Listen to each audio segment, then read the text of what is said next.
안녕하세요. 사연을 부탁해입니다. 오늘의 사연을 소개하겠습니다. 며칠 전 퇴근 후 집에 갔더니 엄마가 허공만 바라보고 있었습니다. 엄마, 뭐 하는 거야? 그 여자한테 전화가 왔어.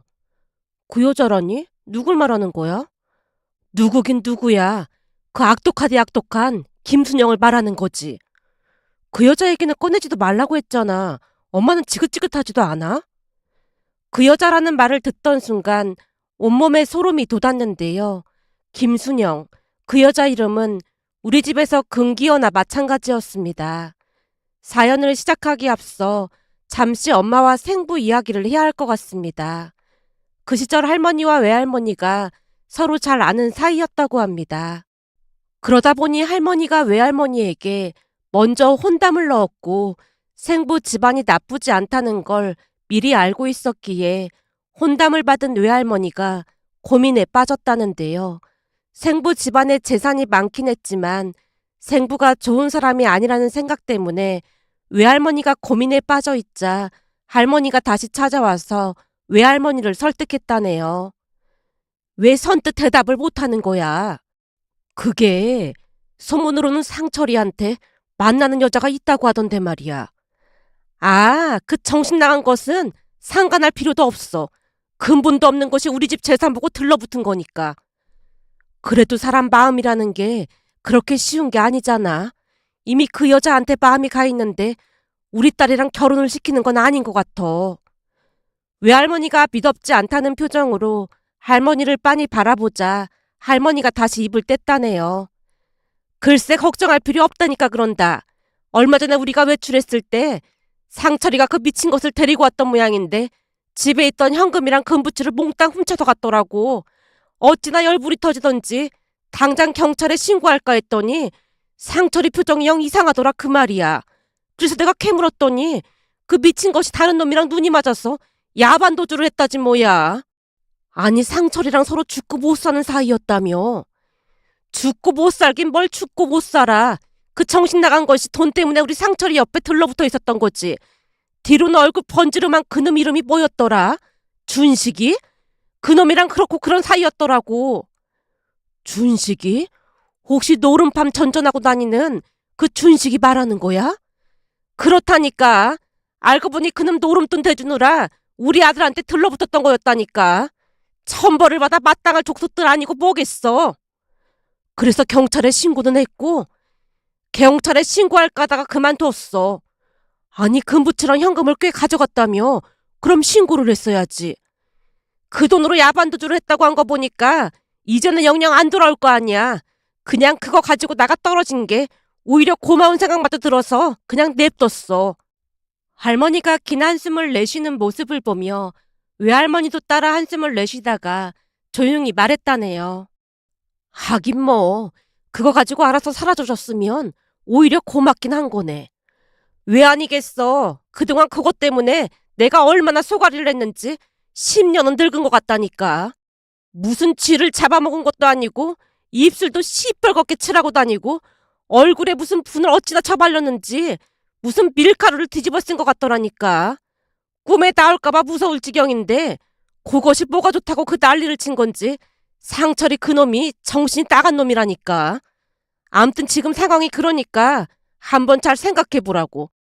현옥이처럼 참하고 착한 애가 며느리로 들어온다고 하면 내가 두 발 뻗고 잘 수 있을 것 같아서 그래. 사실 상철이 그놈 눈이 어떻게 돼서 잠깐 헛짓거리를 하긴 했지만 우리 집 정도면 현옥이도 평생 고생 안 하고 살 수 있을 텐데 나쁜 조건은 아니잖아. 현옥이 엄마도 알다시피 여자 팔자라는 게 뒤웅박 팔자라고 하잖아. 남자 잘못 만나면 고생도 그런 고생이 없다니까. 근데 우리 집으로 시집만 오면 우리 재산이 전부 현옥이 재산이 될 건데 무슨 걱정이 있겠어. 할머니가 외할머니를 설득하고 또 설득하다 돌아갔다고 합니다. 그리고 그날 저녁 외할머니가 외할아버지에게 물었다네요. 당신 생각은 어때? 어떻긴 뭐가 어때? 아니 그러니까 아까 상철이 엄마가 와서 혼담 놓고 갔잖아. 상철이가 우리 현욱이 신랑감으로 어떠냐는 거지. 집이 엄청 부자인데 고민할 게 뭐가 있어. 아무리 집이 부자여도 사람을 먼저 봐야 하는 게 아닌가 싶어서 그렇지. 상철이가 최근에 여자 때문에 속을 좀 썩이긴 했지만 그동안은 큰 문제 없었잖아. 그리고 현미꼴 보고도 그런 소리가 나와? 당신 말대로 둘이 좋다고 하길래 사람만 보고 보냈더니 지금 고생이란 고생은 다 하고 있잖아. 얼마 전에도 현미가 돈 빌리러 온 거 보면서 지금 내 속이 속인 줄 알아? 그러니 현옥이라도 돈 많은 집에 시집 보내서 떵떵거리고 살게 해야 할 거 아니야. 외할아버지 말에 외할머니가 더 이상 대꾸하지 못했다는데요. 현미는 우리 이모로 착하지만 형편이 어려운 이모부를 만나서 결혼을 했다네요. 그러다 보니 돈에 쪼들리고 살아서 외할머니 외할아버지 걱정이 이만저만이 아니었답니다. 그때 당시에는 외가도 먹고 살만한 편이었던지라 두 분 입장에서는 엄마가 돈 많은 남자 만나 풍족하게 살길 바랐다고 했습니다. 하지만 그로 인해 엄마 인생에 폭풍이 몰아칠 줄 누가 알았겠습니까? 그 뒤 생부도 야반도주한 김순영이란 여자를 잊고 마음을 다잡으려 안간힘을 썼고 결국 1년이 지나갈 무렵 두 사람이 결혼을 했다네요. 할머니 할아버지 입장에서는 마음에 들어하던 우리 엄마가 며느리로 들어왔으니 엄마 이름으로 된 집도 하나 사주고 부족함 없이 다 해주셨다고 했습니다. 결혼 후 생부 또한 다른 사람이 된 것 마냥 엄마한테 잘했고요. 사실 우리 엄마가 얼굴도 많이 예쁜 편이다 보니 생부 입장에서도 금세 마음을 다잡았던 것 같았답니다. 그렇게 두 사람은 언니와 저를 낳고 부족함 없이 살았다고 합니다. 할머니 할아버지는 엄마를 많이 예뻐했던 모양으로 아들이 없다고 구박을 하지도 않았고 항상 엄마 편이 되어주셨다네요. 한마디로 엄마는 좋아하는 피아노도 치면서 행복한 생활을 하고 있었다는데요. 그런데 사람 인생이라는 것이 어떻게 될지 아무도 모른다고 했던가요? 우리가 초등학교에 들어갈 무렵 생각지도 못한 문제가 일어났습니다. 그때 금부치와 현금을 훔쳐서 야반 도주한 김순영이 등장을 했거든요. 물론 처음에는 생부가 거들떠도 안 본 모양이지만 할머니 입장에서는 속이 탈 수밖에 없었고 어느 날은 할머니가 생부를 앉혀놓고 다짐을 받았답니다. 내가 들어보니 김순영 고개 돌아왔다고 하던데 절대 만날 생각도 하지 말어. 어머니, 저도 그 여자라면 치가 떨리니까 걱정하지 마세요. 예쁜 아내랑 토끼 같은 자식이 둘이나 있는데 그런 정신 나간 여자를 왜 다시 만나겠어요? 그러니까 아무 걱정하지 마세요. 라며 아빠가 할머니를 안심시켰답니다. 하지만 할머니가 엄마를 찾아와서 신신당부를 했답니다. 김순영 그것이 보통 불려시가 아니다. 전에도 남자를 몇이나 후리고 다녔어. 전생에 기생일을 했던 게 분명하다니까. 암튼 너도 정신 바짝 차려야 한다. 난 너는 믿어도 상철이 저놈의 자식은 절대 안 믿는다. 그러니까 이거 받아둬라. 이게 뭔데요? 결혼할 때 같이 가서 네 통장 만들었었잖니. 혹시 몰라서 우리가 거기에 차곡차곡 모아둔 거다. 라며 할머니가 건넨 엄마 이름의 통장에는 어마어마한 돈이 들어있더랍니다. 결국 놀란 채 엄마가 할머니께 물었다네요. 어머님, 이 큰 돈을 왜 저한테 주세요?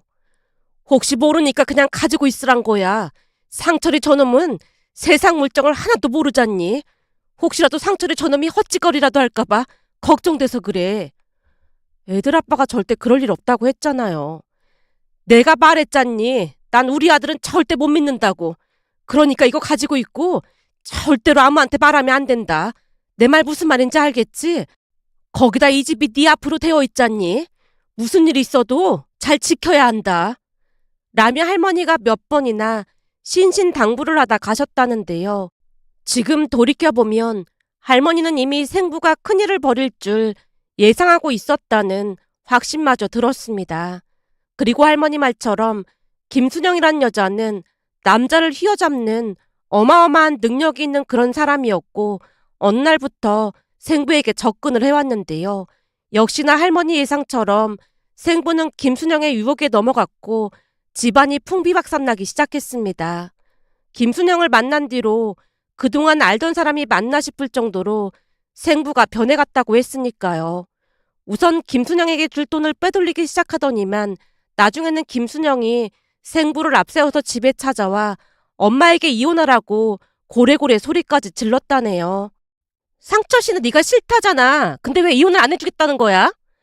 애들이 있는데 이혼은 무슨 이혼이에요? 내가 듣자 하니 배울 만큼 배웠고 피아노도 잘 친다고 하던데 사는 꼬라지는 나보다 훨씬 못하네 그래. 그래서 여자는 학벌보다는 남자 꼬시는 능력이 아주 좋아야 하는 거야. 너 같은 게 나랑 상대가 될 것 같아? 아무튼 우리 사랑 방해하지 말고 당장 이혼할 생각해. 말 같지도 않은 소리 하지 말고 당장 나가요.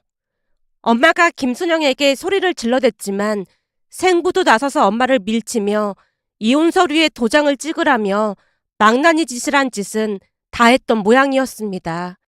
결국 엄마는 하루하루 말라가기 시작했고 어느 날은 할머니 할아버지가 두 사람을 앉혀놓고 말을 했다네요. 네가 김순영 그것이랑 살겠다고 하면 재산은 한 푼도 안 줄 테니까 그런 줄 알아.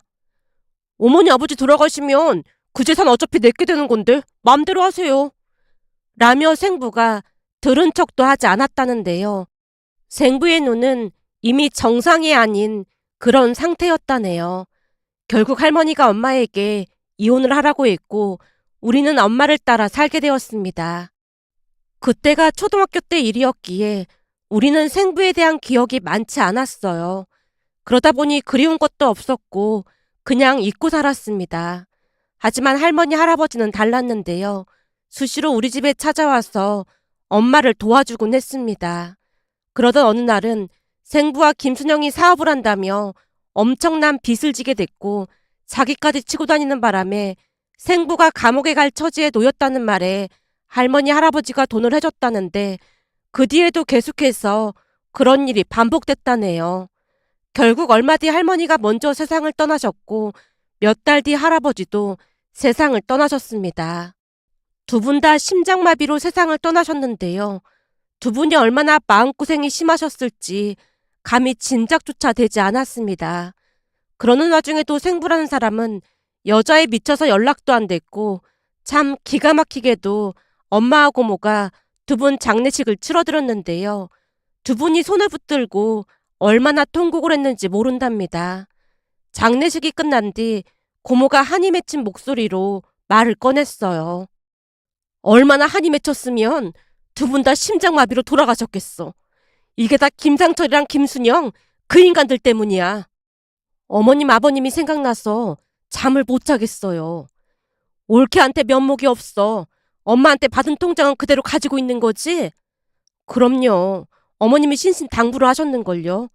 결혼할 때 제 통장을 만들러 가자고 하셔서 같이 가서 만들었는데 그걸 굳이 가지고 가겠다고 하셔서 그때는 왜 그러나 싶었거든요. 그런 깊은 뜻이 있을 줄 누가 알았겠어요. 그 돈 잘 가지고 있어야 해. 그리고 상철이 그놈은 머리 굴릴 줄도 몰라서 그런 생각조차도 못할 테니까 절대 말도 꺼내지 말고. 내가 보니 김순영이 그 미친 것도 머리가 나빠도 보통 나쁜 게 아니라서 법적인 건 잘 모르는 것 같아. 그러니까 절대 내색하지 말라고. 그리고 이건 엄마가 올케한테 주라고 남겨주신 거야. 이게 뭔데요? 금부치를 조금씩 사모으신 것 같아. 올케랑 나한테 남겼더라고. 라며 두 분이 다시 한번 눈물을 흘렸습니다. 그렇게 생부는 아예 연락을 끊고 살았는데요. 나중에 나타나서 할머니 할아버지 집을 처분했다는 소리만 들었을 뿐이었습니다. 그러면서 고모랑 다시 다툼이 있었다는데 어느 날 고모가 찾아와서 재산을 더 받았다며 엄마에게 나눠줬거든요. 엄마가 한사코 손사래를 쳤지만 고모가 조용히 말했어요. 난 말이야, 김상철 그 인간이랑 다른 사람이고 싶어서 그래. 아마도 우리 엄마 아버지도 내가 이래주길 바라실 거야. 우리 조카들 잘 키워줘서 정말 고마워. 라며 엄마에게 돈을 건넸습니다. 그 뒤에도 우리는 고모와 연락을 하며 잘 지냈습니다. 다행히 돈이 없는 건 아니었기에 대학도 잘 졸업했고 우리 자매 둘 다 취업해서 행복한 나날을 보내고 있었어요. 그런데 연락을 끊고 살던 생부가 집에 찾아와서는 눈물을 쏟으며 말을 꺼냈습니다. 내가 지금 가난 말기야. 3개월을 못 넘길 것 같다고 하더라고. 요즘 들어 어머니 아버지도 꿈에 계속 보이고 나도 곧 갈 모양이야. 그동안 여자에 미쳐서 그 난리를 치고 다니더니 아주 꼴 좋다. 당신이 가난 말기던 말던 우리랑 무슨 상관이 있다고 여길 찾아와서 그런 말을 해? 그러게. 내가 입이 10개라도 할 말이 없네. 난 그냥 마지막으로 사과하려고 온 것뿐이야. 생부가 우리에게 사과를 했지만 우리는 그 사과를 받아줄 마음이 전혀 없었습니다. 김순영이라는 여자와는 자식도 없는 모양인지 그제서야 자식이 우리뿐이라는 궤변만 늘어놓다 갔으니까요. 그런데 며칠 뒤 김순영이 집에 찾아와서 고래고래 소리를 질러댔습니다. 네가 내 남편을 불렀어? 능력도 없어서 남편 뺏긴 주제에 네가 왜 내 남편을 불러? 혹시 보험금이 탐나서 부른 거야? 당신은 여전히 무식하고 개념 없고 진짜 추하네. 내가 김상철을 부르긴 왜 불러? 그 인간이 찾아와서 울며불며 죽는다고 하고 갔구만. 근데 여기가 어디라고 찾아와서 행패야 행패가. 내가 예전처럼 당하고만 있을 줄 알아? 엄마가 순식간에 주방으로 가서 소금을 들고 와서는 김순영 얼굴에 뿌리며 말했습니다. 우린 니들이 죽던 말던 관심도 없으니까 당장 꺼져. 다시 한 번만 내 남편 만나기만 해봐. 내가 가만 안 둘 테니까. 김순영이 마지막까지 발악하다가 돌아갔습니다. 그런데 어느 날 퇴근 후 집에 갔더니 엄마가 멍이 앉아서 김순영을 언급하고 있었어요. 그 여자한테 전화가 왔는데 니들 생부가 세상을 떠났다고 하지 뭐니. 근데 왜 엄마한테 전화를 해? 제가 아무런 감정도 없이 물었는데요. 낳아준 아버지가 맞지만 아버지 노릇을 한 기억도 없었기에 슬픔이 전혀 느껴지지 않았으니까요. 김순영이가 하는 말이 장례를 우리 보고 치러주라는구나. 뭐? 우리 보고 장례를 치러주라니? 뭔 말도 안 되는 소리를 하고 있어? 김순영 말로는 자식들은 니들이 전부니까 우리가 치러줘야 하는 게 아니냐고 따져 묻더라고. 대체 얼마나 악독하면 그럴 수가 있는 건지 모르겠다. 라며 엄마가 긴 한숨을 내쉬었는데요.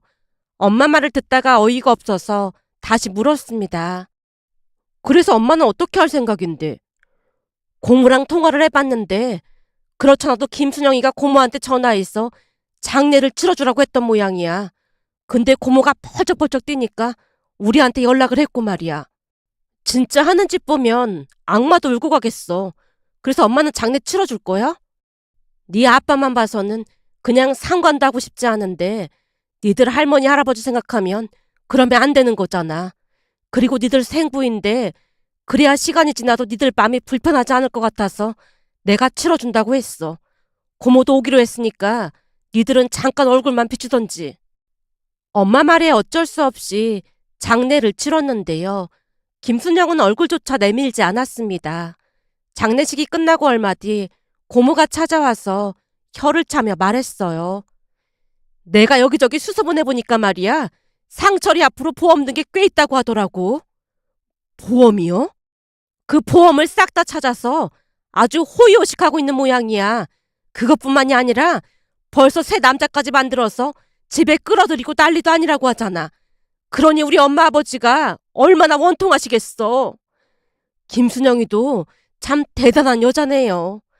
대단하긴 뭐가 대단해. 그렇게 살아도 벌 안 받고 잘 사니까 대단한 거죠. 그때도 보니까 아주 쌩쌩한 게 200살까지 살겠더라고요. 그러게 말이야. 나쁜 짓 하면 벌 받는다는 말도 다 거짓말이라니까. 우리 엄마 아버지가 일찍 돌아가신 것도 전부 김순영이 때문에 화병으로 그런 거 아니겠어? 고모가 조용히 눈물을 훔쳤는데요. 엄마도 따라 같이 눈물을 흘렸습니다. 그 뒤 우리는 김순영을 잊고 잘 살았습니다. 그런데 시간이 얼마나 지나갔을까요? 어느 주말 초인종이 울려서 인터폰을 보니 김순영이 서 있는 게 아니겠어요? 급히 엄마를 불렀고 엄마가 인터폰으로 김순영을 확인하다가 어이없다는 듯이 말했어요. 참 대단한 사람이네. 당신이 여기가 어디라고 찾아와? 저기 미안한데 문 좀 열어주세요 형님. 뭐 형님? 내가 왜 당신 형님이야? 진짜 급해서 그러니까 문 좀 열어주세요. 그날따라 김순영이 저 자세로 빌다시피 말을 했고 순간 무슨 문제가 생겼구나 싶었는데요. 김순영 얼굴도 퀭한 게 말이 아니었거든요. 결국 궁금증이 일어 문을 열어줬더니 김순영이 집 안으로 들어오다가 탁자에 놓인 사진을 보더니 기겁을 한 채 외쳤습니다. 아니, 이혼한 지가 언제인데 저 양반들 사진을 가지고 있는 거예요? 애들 할머니 할아버지 사진이니까 가지고 있었지. 근데 당신이 뭔데 그딴 걸 물어? 저기 죄송한데 그 사진 좀 잠깐 안 보이게 치워주면 안 될까요? 김순영이 알 수 없는 말을 하면서 불안에 떨고 있었습니다. 그 모습에 제가 사진을 가만히 뒤집어 눕혀놨더니 김순영이 밑도 끝도 없이 말을 꺼냈습니다. 저기 내가 다 잘못했습니다. 잘못을 하다니? 지금 무슨 소리를 하는 거야? 그리고 당신이 언제부터 나한테 존댓말을 했다고 그렇게 말을 해? 아니에요. 제가 다 잘못했습니다. 그래서 말인데 이거 다 돌려드릴게요. 이게 뭔데 나한테 줘? 이게 그 사람 보험금 받은 건데 돈이 꽤 많이 나왔거든요. 그래서 형님한테도 드리는 게 맞는 것 같아서요. 내가 왜 당신 형님이냐고? 그 형님이란 소리 하지도 마. 암튼 이것 좀 받아주세요. 김순영이 엄마에게 쇼핑백을 내밀었는데요. 그 쇼핑백 안에 상자가 들어있었고 상자 안에는 꽤 큰 금액이 들어있었습니다. 상자를 열어보던 엄마가 어안이 벙벙한 표정으로 입을 뗐어요. 이걸 왜 나한테 주는 거야? 방금도 말했잖아요. 그 이 보험금이 꽤 많이 나왔다고요. 그러니까 그 돈을 왜 나한테 주냔 말이야. 당신처럼 돈에 미친 인간이 나한테 이런 돈을 주는데 내가 이걸 어떻게 받아들여야 해? 저기 그게 그냥 받아주시면 안 될까요? 사실은 요즘 매일같이 한숨도 못 자고 시달리고 있어요. 시달리다니? 누구한테 시달려? 시어머니, 그러니까 상철 씨 어머니가 꿈에 매일같이 나타나서 커다란 몽둥이를 들고 쫓아와요. 뭐? 어머님께서? 아무리 꿈이라도 그렇지 노인네가 체력이 얼마나 좋은지 도망가도 도망가도 밤새 쫓아온다니까요. 그러다 보니까 자도 피곤하고 같이 사는 사람 말로는 제가 내내 살려달라고 장구대를 하면서 손까지 비벼댄다고 무서워서 못 살겠다고 하더라고요. 그러기를 벌써 몇 달째예요. 결국 용한 점쟁이를 찾아갔더니 시어머니가 노해서 그런 거니까 화를 풀어줘야 한다길래 큰 돈을 들여서 굿까지 하고 그랬거든요. 그런데도 아무런 효과도 없고 계속 같은 꿈을 꾸거든요. 오히려 구슬한 뒤로는 시아버지까지 나와서 두 노인네가 같이 쫓아오는데 저 정말로 이대로는 제명에 못 살 것 같아요. 그래서 곰곰이 생각해보니까 내가 형님한테 지은 죄가 많아서 그런 게 아닌가 싶어서 이렇게 찾아왔어요. 그게 나랑 무슨 상관이 있다고 그래? 그게 가만히 생각해보니까 그 이 보험금을 찾고 난 뒤부터 꿈에 보이기 시작했고요. 그때부터 몸도 여기저기 아픈 게 이상했거든요. 그러다 보니 보험금을 형님한테 안 줘서 그런 건가 싶은 생각이 퍼뜩 들지 뭐예요. 그래서 이렇게 돈을 가지고 왔어요. 그동안 제가 굿한다 뭐한다 조금 쓰긴 했지만 쓰고 남은 건 다 가져온 거예요. 그러니까 형님이 시부모님 납골당에 가서 저 좀 용서해주라고 하면 안 될까요? 두 분이 형님을 참 예뻐했잖아요. 김순영 말이 쉬이 믿어지진 않았지만 그날 김순영 얼굴이 오늘 내일 하는 사람처럼 진짜 말이 아니긴 했습니다. 그전에는 나이보다 훨씬 젊어 보일 정도로 피부가 탱글탱글했지만 그날 김순영의 모습은 20년은 더 나이가 들어 보일 정도였으니까요. 김순영이 빌다시피 했지만 엄마는 들은 척도 하지 않았고 김순영을 밖으로 내쫓았는데 돈이 들어있던 봉투도 같이 내던졌습니다. 내가 굶어 죽는 한이 있어도 그런 더러운 돈은 못 받으니까 그 돈 가지고 가서 다시 구슬하던지 말던지 알아서 해. 예전에 그런 말이 있잖아. 남의 눈에 눈물 나게 하면 제 눈에는 피눈물이 난다고. 당신이 감내해야 하는 일이니까 알아서 해결하라고. 엄마가 문을 닫았지만 김순영이 문을 두드려댔고 결국에는 경찰까지 불러야만 했습니다. 그 뒤에도 김순영이 몇 번 더 찾아왔지만 우리가 문을 열어주지 않자 울고불고 난리를 피워댔습니다. 하지만 그 뒤 한동안 조용해졌기에 우리는 김순영을 잊고 살았습니다. 그러다 어느 날은 퇴근해서 집에 갔더니 고모와 엄마가 심각한 표정으로 대화를 나누고 있었어요. 결국 정신병원에 들어갔다고 하더라고. 세상에나, 이게 다 무슨 일이래요? 나한테도 몇 번이나 찾아왔는데 우리 엄마 아버지 납골당에 가서 얘기 좀 잘해달라고 빌어댔거든. 그런 거 보면 김순영 말이 거짓말은 아닌가 봐. 그러게요. 저한테도 찾아와서 꿈에 어머님 아버님이 계속 보인다고 했거든요.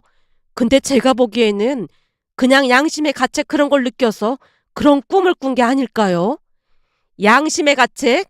김순영이가 양심의 가책을 느낀다고? 올케는 지금껏 그 인간을 겪어보고도 그런 소리를 하고 있어. 그 인간은 양심이라는 것 자체가 없는 인간이야. 그래서 내가 용한 보살이 있다고 해서 가서 물어봤거든? 보살이요? 형님 그런 거 절대 안 믿잖아요. 물론 그동안 안 믿었지. 근데 김순영이 행동이 영 이상하잖아.